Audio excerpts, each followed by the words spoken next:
It's respiratory review.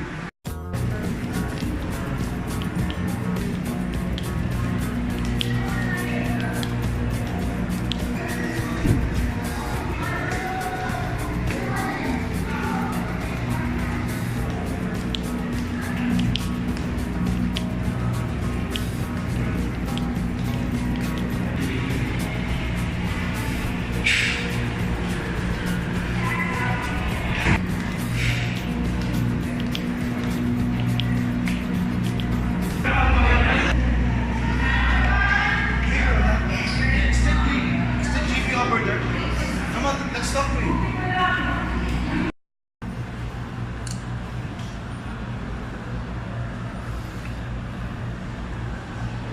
Man, I find this confusing. So hard.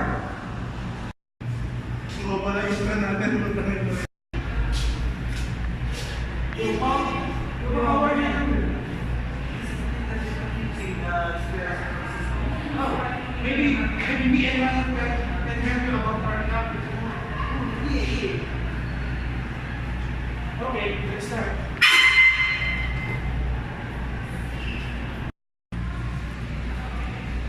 Hey, you look confused.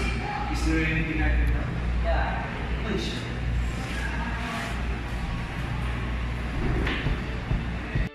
How it's going, boys and girls? Now, in this video, let's talk about the respiratory system to look for its function, components, and how the system works. Okay. Good day everyone. I am Kenneth A. de Guzman, and today we will learn about our so-called respiratory review. Before we start, we will study first the basic parts of the respiratory system. The respiratory system is made up of organs which participates in the interchanges of gas in the human body. It is made up of the mouth, larynx, pharynx, bronchi, and lungs.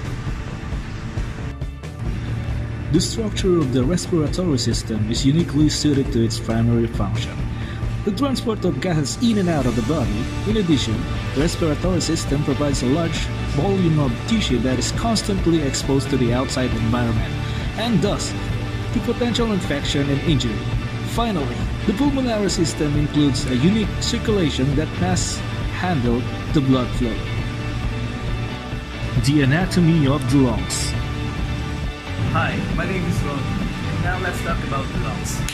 So what is the lungs? The lungs in the respiratory system allows the oxygen, the air, into the body while enabling the body to get rid out of oxygen or carbon dioxide, breathe it out.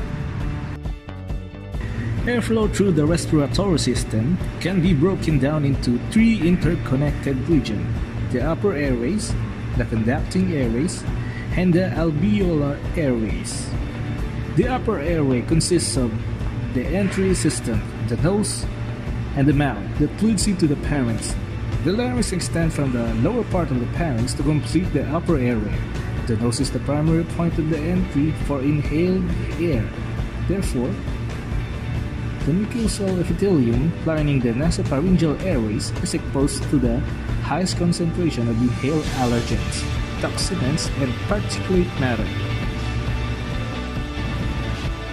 With this in mind, it is easy to understand that in addition to olfaction, the nose and the upper airway provides two additional crucial functions in airflow. Okay, the main two functions of the nose is olfaction, which is smelling, and respiration, which is breathing. Then the other function of the nose includes filtering particles from expired air, then humidifying air. The conducting airway. The conducting airway begins at the trachea and branches dichotomously to greatly expand the surface area of the tissue in the lung. The first 16 generations of passages form the conducting zone of the airways that transport gas from and to the upper airway. These branches are made out of bronchi, bronchioles, and the terminal bronchioles. The conducting airway is made up of a variety of specialized cells that provide more than simply a conduit for air to reach the lung. The epithelium is organized as a pseudostratified epithelium and contains several cell types including ciliated and secretory cells that provides key components for airway, innate immunity, and basal cells that can serve as progenitor cells during injury. The airway serves to conduct, clean, warm, and moist the air, which includes the pharynx, nose, larynx, bronchi, and bronchioles. As the conducting airway transitions to terminal and transitional bronchioles, the histologic appearance of the conducting tube changes. Epithelial cells in the conducting airway can secrete a variety of molecules that aids in the lung defense. The alveolar airway.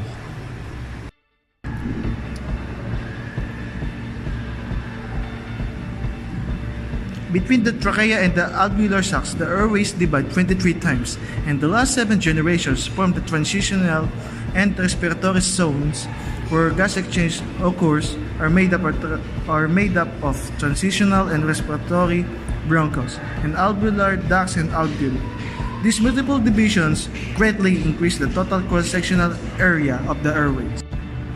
Okay, the alveoli are the tiny air sacs that is contained within our lungs. They allow the movement of oxygen and carbon dioxide between the lungs and the bloodstream. The alveoli are lined by two types of epithelial cells. Type 1 cells are the flat cells with large cytoplasmic extension and are the primary lining cells of the alveoli, covering approximately 95% of the alveolar's epithelial surface area, while type 2 cells or so-called the granular pneumocytes are thicker and contain numerous lamellar inclusion bodies. Although these cells make up only 5% of the surface area, they represent approximately 60% of the epithelial cells in the alveoli. Type 2 cells are important in the alveolar repair as well as other cellular physiology. One prime function of the type 2 cell is the production of surfactant. Typical lamellar bodies, membrane-bound organelles containing whorls of phospholipid are formed in these cells and secreted into the alveolar lumen by exocytosis. Tubes of lipid called the tubular myelin form from the extruded bodies, and the tubular myelin in turn forms a phospholipid film.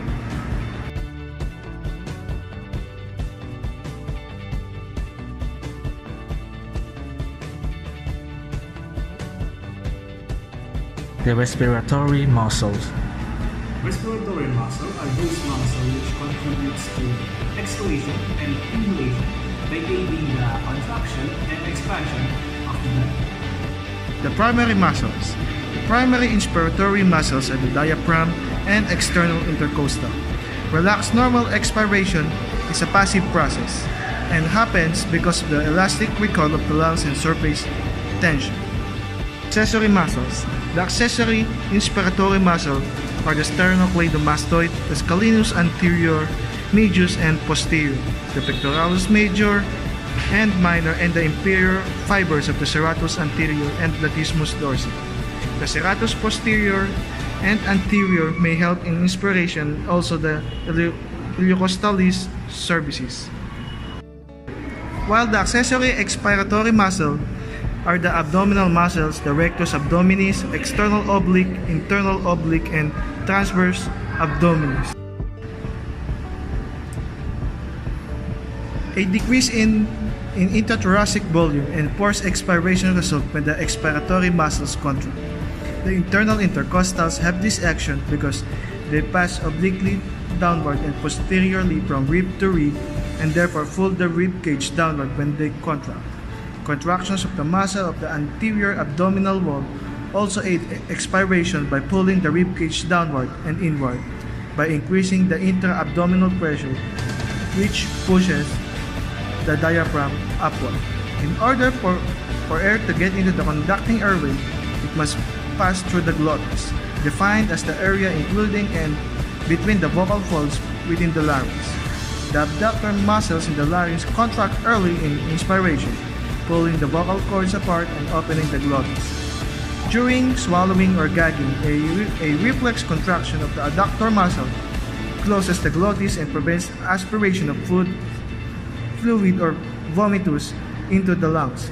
In unconscious or anesthesia patients, glottic closure may be incomplete and vomitus may enter the trachea or the windpipe, causing an inflammatory reaction in the lung that is called aspiration pneumonia. Mechanics of respiration. Inhalation, process of obtaining the atmospheric air into the lungs. And in this process, the diaphragm moves down a little, and while the muscle of the rib cage moves up. Expiration is the process of letting air out of the lungs during the breathing cycle. Expiration also pushes air out of the lungs. During expiration,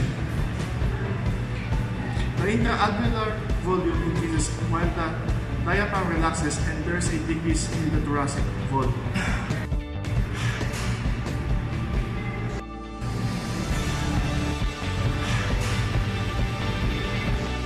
The lung pleura. The pleural cavity and its infolding serve as the lubricating fluid that allows for lung movement within the thoracic cavity. There are two layers that contribute to the pleural cavity: the parietal pleura and the visceral pleura. The parietal pleura is a membrane that lines the chest cavity containing the lungs. The visceral pleura is a membrane that lines the lung surface.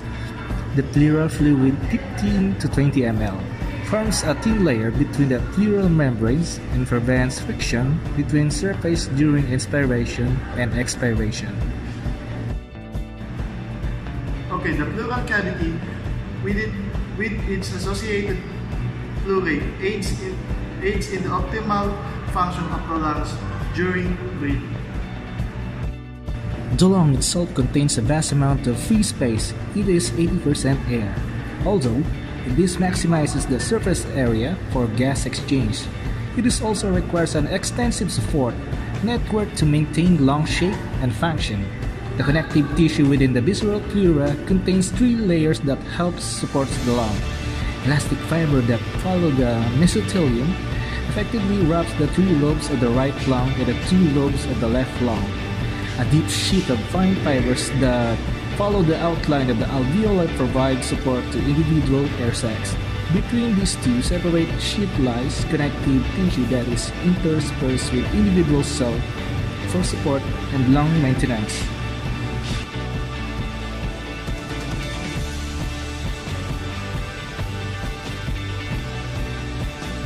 First is the inspiration. It is an active process. Contraction of external intercostal muscles and relaxation of internal intercostal muscles occur. The rib cage moves forward and outward. The diaphragm contracts and becomes flattened. Increase in volume of the thoracic cavity. Air pressure in lungs is less than atmospheric pressure. And intake of air into lungs. Inspiration is an active process, expiration is a passive process. And the second difference is the relaxation of the external intercostal muscles and contraction of internal intercostal muscles occur. Then the third difference is the rib cage move downward and inward.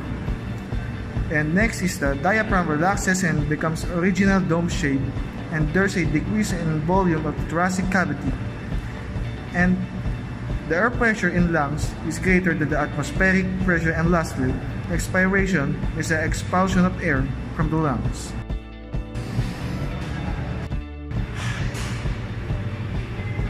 Lung volume and capacities. There are four various respiratory volume. This is the tidal volume, the inspiratory reserve volume, the expiratory reserve volume, and the residual volume. The first one is the tidal volume, which is about 500 ml, and it is the amount of air inspired during normal or relaxed breathing. The next is the IRV, the inspiratory reserve volume, about 3,100 ml, and it is defined as the additional air that can be forcibly inhaled after the inspiration of the normal tidal volume. The next one is the ERV, or the Expiratory Reserve Volume, about 1,200 ml. It is also defined as the additional air that can be forcibly exhaled after the expiration of a normal tidal volume. Then the last one is the residual volume, about 1,200 ml. Is the volume of air still remaining in the lungs after the expiratory reserve volume is exhaled. The next one is the total lung capacity, or the TLC. It is about 6,000 ml is the maximum amount of air that can fill the lungs, followed by the vital capacity, or the VZ, about 4,800 ml. It is the total amount of air that can be expired after full inhaling.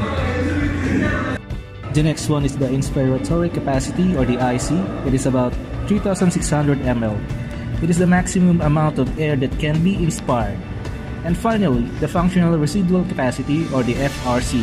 It is about 2,400 ml. It is the amount of air remaining in the lungs after a normal expiration. Did you know some of the air in the lungs does not participate in the gas exchange? Such air is located in the anatomical dead space within bronchi and bronchioles, that is outside the alveoli.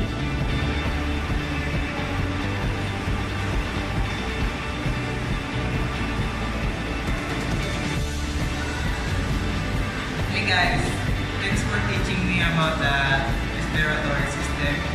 It really helps.